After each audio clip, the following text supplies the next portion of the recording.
Hi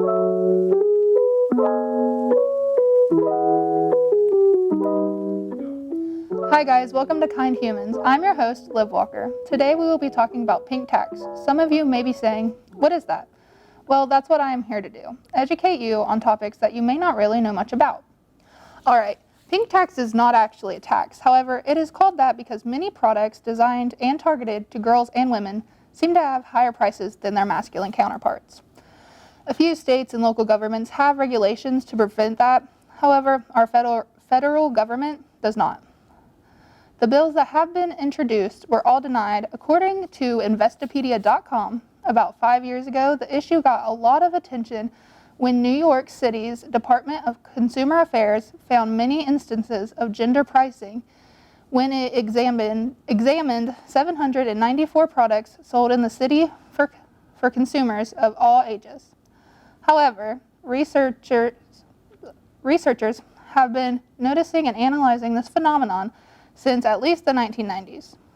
Pink tax is not actually a tax, as mentioned before, but there is a tampon tax. This is an actual tax that many states impose on feminine hygiene products. Tampon tax and pink tax are totally different, but yet intertwined with one another. Common products marketed to women, such as razors, soaps, and even haircuts, tend to cost more than their masculine counterpart, which is identical except for the color of the product. Manufacturers have claimed that the price difference is because of the higher cost for producing women's products or providing services for women, but there's evidence that there are price changes for only the different colors.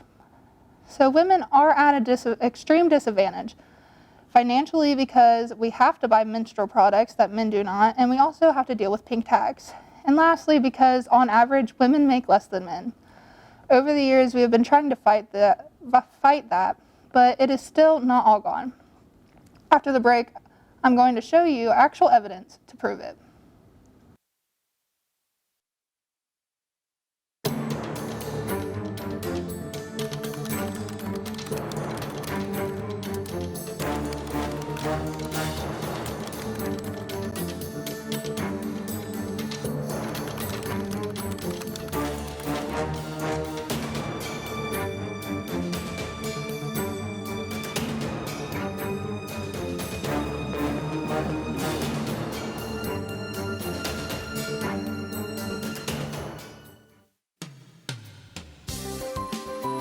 Women's Virtue is amazing, sisterhood, independence. Women's Virtue is a safe place, it's spiritually powerful, and it's truly divine amongst women. Phenomenal. Phenomenal.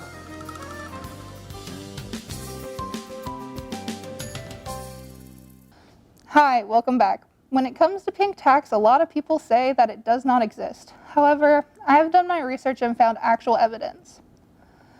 Here you will see a Microsoft wireless mouse. One is pink and one is blue. There is no other difference in them except the color.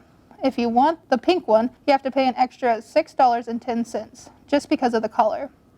That's just ridiculous.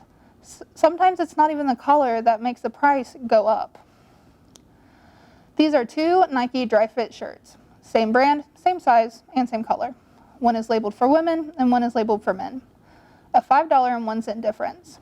To me, there is no reason for this. If you look into it, there's actually more fabric used to make the men's shirts than the women's. So the fact that they are just making the shirt branded for women cost more is ridiculous. Pink tax actually starts from a very young age. There is a $3 difference between these two toys. Why is there a difference at all? It is exactly the same thing other than the color. This toy has a $5 difference. There are some differences in the accessories, but they both come with 17 little accessories. So other than the color, I really see no difference. Here's one of my favorites. So making the outside of the pin pink and purple is the only difference here. They labeled it for her. Like, come on, that is just so ignorant. The next example I have is the biggest difference, an $18 difference. because it is targeted to women. It's by the same company, it's the same amount of ounces, but an $18 difference. These are just some of the things I found by doing light research. There is so much more other than products, such as haircuts. Think about it. I know in my hometown it cost around $10 to get my brothers a haircut. But if I wanted to go get my hair trimmed, it would cost around $15 to $20. This is from the New York City Department of Consumer Affairs. As shown, pretty much anything targeted to women has a markup. After this break, we will be back with MSU Associate Professor Dr. Ann Andaloro.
I'm here with Dr. Ann Andaloro. Nice to see you today. How are you?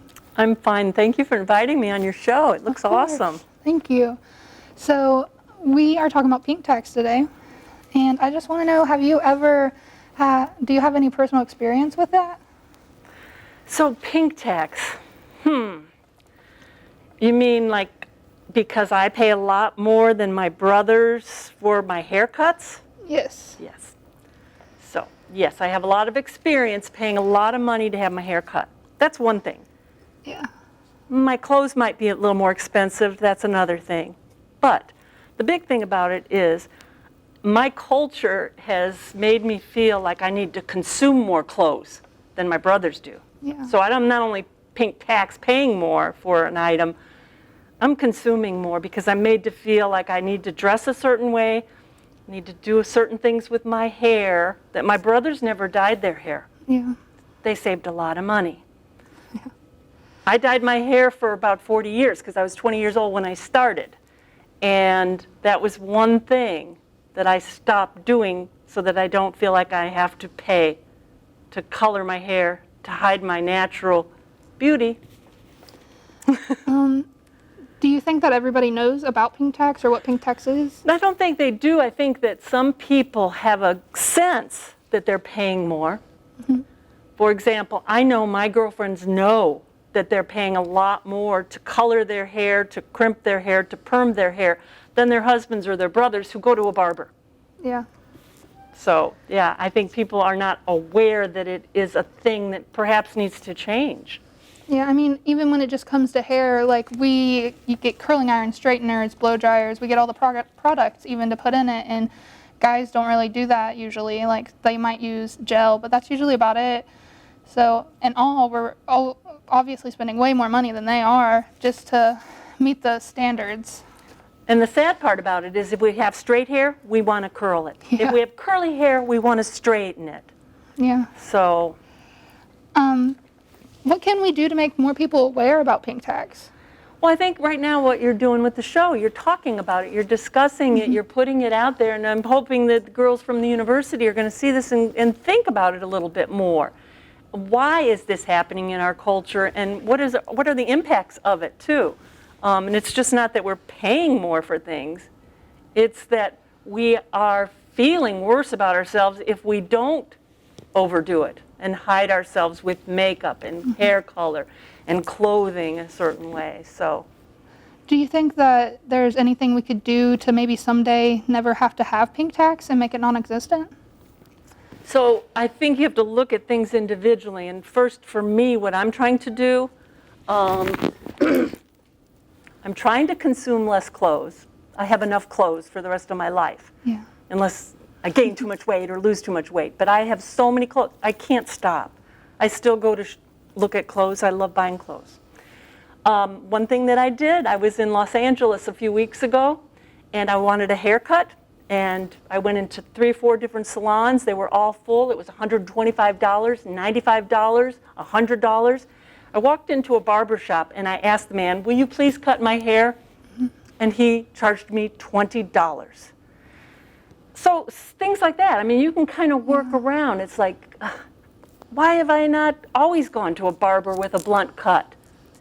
Yeah, I mean, like, even when I just go in my little hometown with about 3,000 people there, like, my haircut's $20, but my brother's is 10.